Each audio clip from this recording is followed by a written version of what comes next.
in our very first story. Well, we have a lot of stuff to go over. So here, just this past week, the Micronesian Presidential Summit was held over in Palau.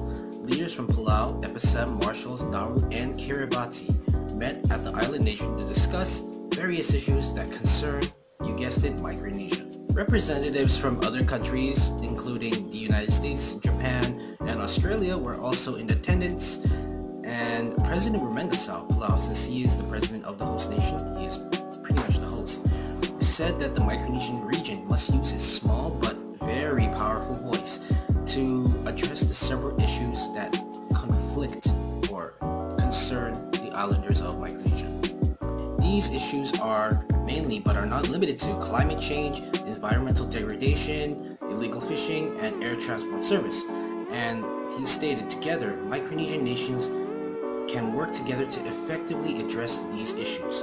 It was also addressed that countries like New Zealand and Australia will amp up their presence in the region. For example, Australia plans to donate around $3 billion to the Pacific region alone. And the Americans sent their own stuff, and they said in their letter from Doug Dominic that Taiwan is a democratic success and that they hope that the Pacific Island nations support Venezuela in their time of need. And going on further on with the whole entire foreign stuff, the United States, Japan, and Australia are the most important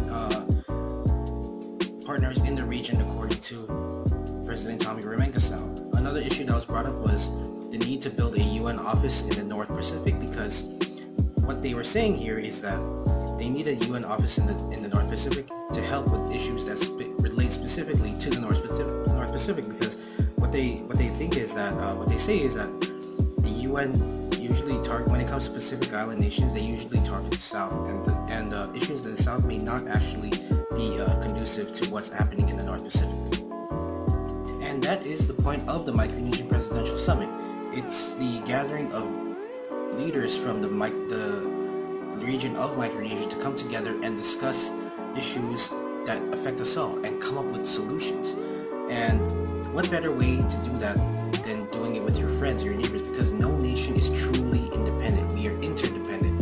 We rely on each other to help each other because no man is an island. So what do you think? Let us know in the comments.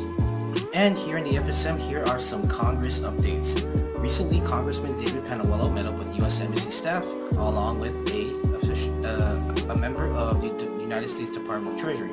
And Mr. Glenn Bayek, not Glenn Beck the conservative, but Bayek, is the Department of Treasury liaison with the Indo-Pacific United States Pacific Command. His primary mission is to work with the United States Pacific Command to combat illicit networks that enable terrorist groups, WMD proliferators, and transnational criminal organizations in the Pacific region. He will be conducting a presentation to the 4 states of the FSM, Yap, Chuuk, Kosrae, and Pohnpei, emphasizing the importance of tackling financial corruption by having a more stronger financial assessment, which I think would include policies and whatnot, to take on blue and white collar corruption, foreign and domestic. What do you think? Let us know in the comments. And I probably didn't mention this in the last one, but David Panuello accepted them on the behalf of Speaker Simina, and you're probably wondering where is Speaker Simina to begin with.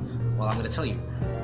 Speaker Simina, along with Isaac Figuer and some other FSM officials, went to the nation of Qatar. They went to Qatar as part of an ongoing initiative to enhance parliamentary relations. They were invited by His Excellency Ahmed bin Abdullah bin Zayed Al Nahyan, the Speaker of Qatar's Shura, or Advisory Council, improving relations and helping each other in the areas of education, health, and labor. And there are also talks of Qatar holding the 140th General Assembly of IPU. Qatar also thanked the FSM for helping them gain relations in the Asia-Pacific region. The FSM delegation also had the rare chance to meet with the Emir, His Highness Sheikh Tamim bin Hamad Al Thani. The meeting was insightful according to the FSM delegation, and hopefully more can come out of the relations we share. What do you think? The FSM delegation also made several visits to different areas, like education places, like universities, schools, places of learning, science institutes, hospitals, and whatnot. What do you think? Let us know in the comments. I'm sure you've heard the story by now, but if you haven't, well then I'm going to tell you right now. What we're talking about is the story of Clayton Joseph, who was recently shot and killed by police over in Vancouver. Recently arriving from Chuuk, he was attending Evergreen High School. He was only 16 years old. During an altercation between Joseph and another person, both men were fighting, allegedly in a domestic dispute. So what I'm reading here is that he was trying to defuse the situation and protect a woman from this other individual, if I'm reading this correctly. When police arrived, both men were said to be armed, and Joseph was holding a knife. And the police claimed that Joseph actually ignored commands by police to drop the knife, and then that was when he was shot. And he was immediately taken to the hospital after, where he passed away, unfortunately. The officer who shot him is currently on leave and is unidentified. It makes sense to protect his identity from any backlash. I'm sure there are going to be more developments coming out as time goes on, so all we want to say is rest easy, Bui. What do you think? Let us know in the comments. Some general announcements. On February 27, if you're on the island of Pohnpei, there will be a Pohnpei State Congressional Candidate Forum at Pohnpei State Conference Room. Here's the timeline. It's going to start at 11 a.m. 4-year candidates will be giving their presentation, and at 2 p.m., 2-year candidates will be giving their piece. Come out and listen to what they have to say, because you're eventually going to vote some of these people into office, so it's best to vote the people that have your best interest in mind. Also, that'll be the day of Kitti Constitution Day, so anybody who's from Kitti, you're going to be having an 8-hour leave. Lucky you. Also on March 7, in commemoration of the event on March 8, which is International Women's Day, the Australian Embassy will be holding a International Women's Day event at the Pohnpei swimming pool, which is right down the road from CCA, right down the road from Pix High School, right next to the tennis courts and the boxing gym. It's going to be free admission from 4 p.m. onwards, females only. And over at Palau, a man is currently facing charges for bringing a .22 caliber air pistol to Palau High School to threaten a student.